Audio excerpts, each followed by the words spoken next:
Okay, so we've created our pocket bags, our pieces. I would just add a little notch on the end of the nose, so to speak, just so when you're sewing them, especially if you're doing it the two where one's cut away and one's not. You don't have to. You can have a pair up into the waist, into the seam, or just a pair like this. But this was, by doing it this method, it just demonstrates to you how they both sit. So I've cut one as a lining because that's the one that will be turned back like a facing, and then I've cut one which is the main fabric. This could be grown on, but it's not cost effective. So whereas I've got my garment here and I've got my notches which match the pocket openings here, so that's my garment and my opening, you could have that so it was actually grown on the garment. So where we will eventually sew that on, that could have been grown on as a pattern piece all in one, but obviously if you do that you can't put the zip in, so that's a different type of seam. That's one that you can't put a zip in because that's a folded back piece of fabric. So the method that I'm showing is the only one where you can do it. You have to have them separate to enable you to insert a zip. So if you wanted it as a horizontal seam, you could grow it on. If you wanted it continual. So we are going to join, first of all, the pocket, one to each. Both of them we're working on the front. All right, so whichever is your front of your garment, we are working and making the pocket on the front. So we're working entirely on the front. Leave your back garment piece to one side. We don't need that. We're constructing the whole pocket just on the front. All right. So this would be my front, and then my pocket bag I can see, and then that's my facing. So I'm going to take my facing piece and I'm going to sew that. And what I'm going to do is start at my bottom pocket opening, sew down, and then I'm going to sew across the width of the seam allowances. So your seam allowance is 1.5 centimetres, I'm sewing down 1.5. Then I'm coming all the way along 1.5 and then back up again for the pocket opening.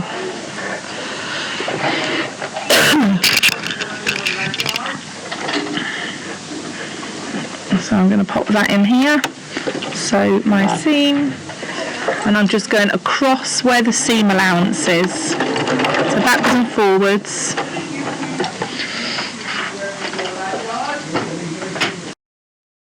Okay, so we're just sewing across the seam width first of all. So in this instance it's 1.5 centimetres. Then we put it down and pivot.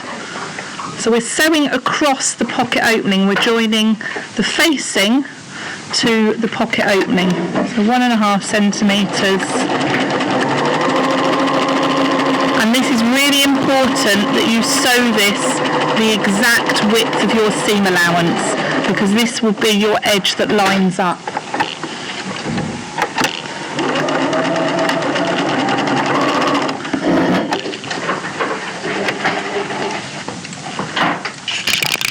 So you're joining the pocket lining or facing to the garment across the facing, that pocket opening. Then what you're going to do is snip the diagonal to allow that to turn through. So you will snip right up into that corner at an angle. So it's a little bit like a welt pocket. It's like half of the Y.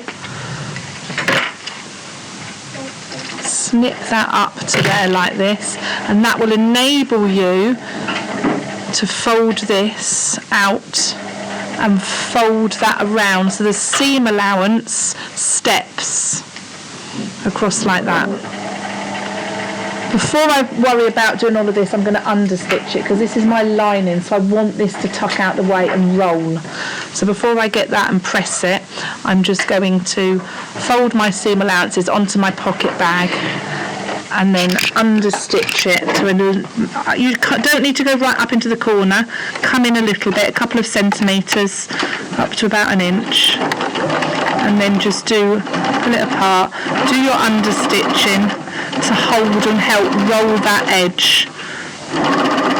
So that's where it's sewn across. I'm going to stop about 2 centimetres, 3/4 of an inch short. Start and stop short with my understitching.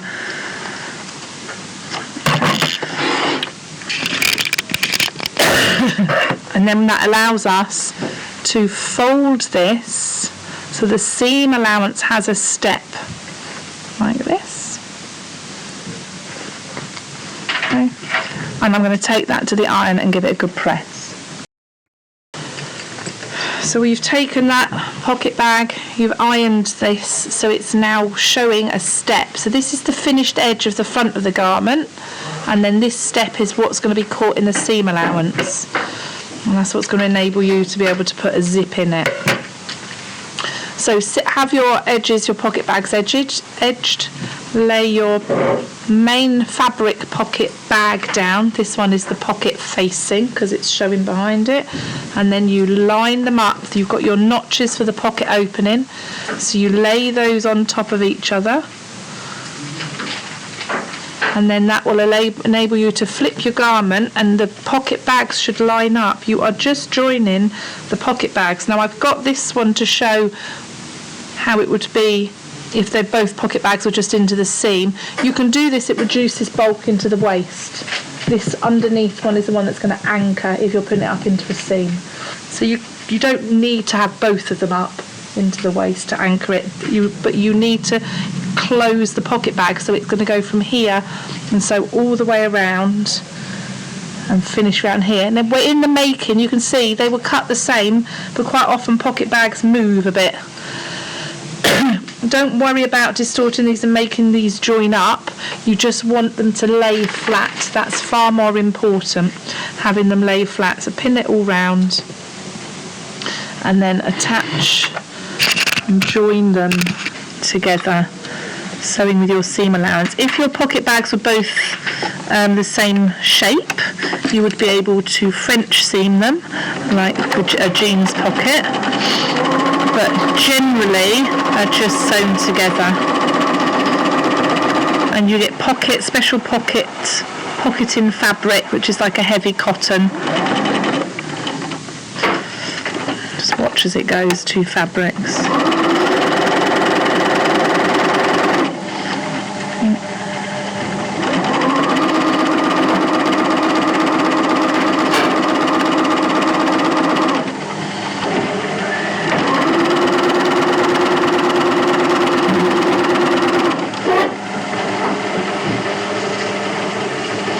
Just make sure that you're matching up your notch at the end, your pocket opening.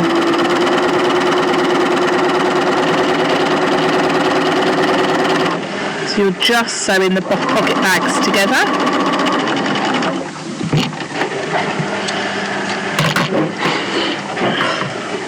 Right, so that's just sewn the pocket bags, joined them together. Excuse my little pleat. And now you've got your pocket bags joined, and that's your pocket constructed. So we've made the whole pocket just on the front. So what that means is you can then get your back of your garment or your top side seam or something like that. But if you're wanting to put a zip in, it means that you now can have an open seam which you'll be able to insert a zip in. So you can either just join that up with a normal seam allowance, and you have to make sure that this bit here you don't catch when you sew it, because that there, when you join those 2 seams together, that's where the pocket opening is, so they line up exactly. But it gives you the ability to put a concealed zip into the seam there, because when they're joined you can have, because the whole pocket is just made on the front, then you can treat that and just sew your zip in, just catching at that section, the back bit there.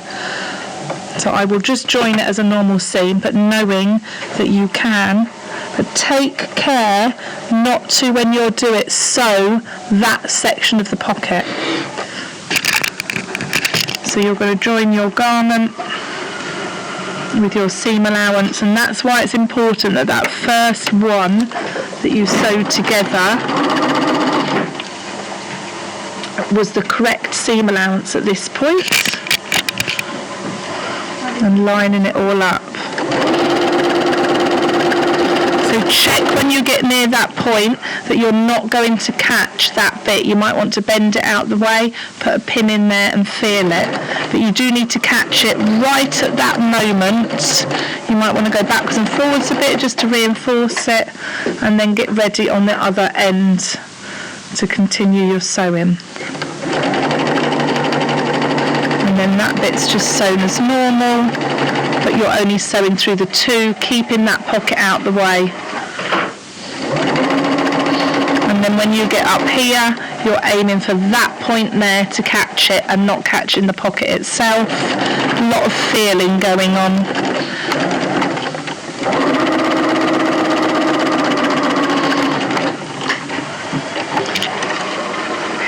And then you've got, when you open it up and reveal it, the inside of the garment there is all nice and neat, and then that's anchored into a seam at the waist. When you open it up, the inside of the garment here, you can seam neaten these, but you can see you can press them open, which you can't normally on a pocket, and then that also means that you could have put a zip in there. And then that's your pocket facing, your pocket bag, that's anchored on the waist, so when you put contents in your pocket, like your phone, then it's pulling down and holding the weight on it. But you've got a lovely pocket in the seam there. Give it a good press. But in that construction method, you can see you would then be able to put a zip in it. So there we go, and a nice pocket that actually holds my phone.